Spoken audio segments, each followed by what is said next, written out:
How to cook pork kare-kare. Meron tayong mga main ingredients. Yan ang mamasitas. Siyempre, meron tayong Didi's peanut butter and bawang sibuyas. Naman natin ng sitaw. Yan, ganyan paghiwa. Pechay. Depende kung anong gusto nyo karami. Talong din. Siyempre pork. Yan, binabad ko na. Pinakulang ko na siya para mabilis. Paminta. And salt. Ayan. Pinarito ko na nga pala ang talong. Pero iba, sinasama na yan sa huli. Pero sa akin, pinarito ko siya. Ayan. Kailangan brown-brown. Itugin natin para maganda ang preparation na yan. Medyo nagpa-brown na siya, diba? Pag brown na yan, pwede na yun. Yan, tinabi na muna natin yan. Ganyan na itsura niya.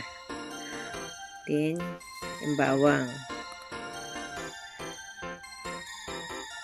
Medyo brown-brown lang. Tapos, sabay na natin yung next na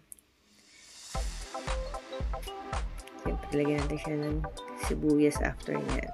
Yan. Halu-haluin lang. Halu-haluin. Haluin lang. Yan. Yan. Lagyan natin pork. Sangkot siya muna yan. Para ano siya. Sumukay. Ang lasa talaga ng pork lalabas. Yan yung pinakuluan natin pork kanina. Yan. Paminta. Asin. Yan. Para medyo may lasa yung ano natin pork. Yan. Ay, nalagay ko na pala yan. Nabuhos ko na. Yan. Halu-haluin mo lang yan. Yung mamasitas na yan. Pakuluan mo yan. Yan, ganyan. Para masarap.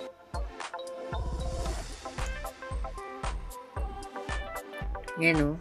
Wala pang ano yan, peanut butter. Pero yung tsura niya. Parang peanut butter na, diba? Yan, lagyan natin peanut butter. Yung iba, inubos yan. Para lasang-lasa yung peanut butter. Yung iba, kalahati lang. Pero, depende pa rin sa inyo kung ano yung tingin nyo mas masarap, panlasa. Sa akin kasi inubos ko yan. Para lasang-lasa yung peanut sa kare-kare. Ayan. Kasi yan, haluin nyo lang. Halu-haluin nyo lang. Ayan na oh. Diba? Wala pang gulay yan pero ang sarap na ng itsura niya. Nakagutom na. Lalo na masarap yung sobrang lambot ng baboy. Siyempre. Tapos ang gagawin natin, pakuluan natin ng pakuluan. Sa mahinang apoy. Yan. Para di masunog. Yan ang technique. Mahinang apoy. Apoy magpapakulo. Para kahit iwanan mo na isang oras, sobrang hina. Mas naglalasa siya. Mas okay. Yan. Lagyan ko ng sitaw. Diba?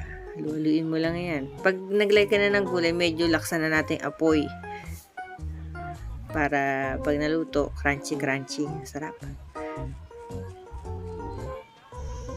Yan na. Lagyan ng pechay tsaka yung ano.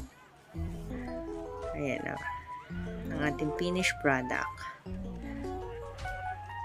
Yan. Sarap. Haluin nyo lang yan. Yung ano yan. Sobrang sarap ng sauce niyan. Saktong-sakto. Diba? Kagutom. Ako, gutom na eh. Kasi masarap talaga. Kaya try nyo na din. Madali lang magluto ng kare-kare. Kaysa bumili tayo sa labas. Okay, thank you. Yummy! Kain na tayo.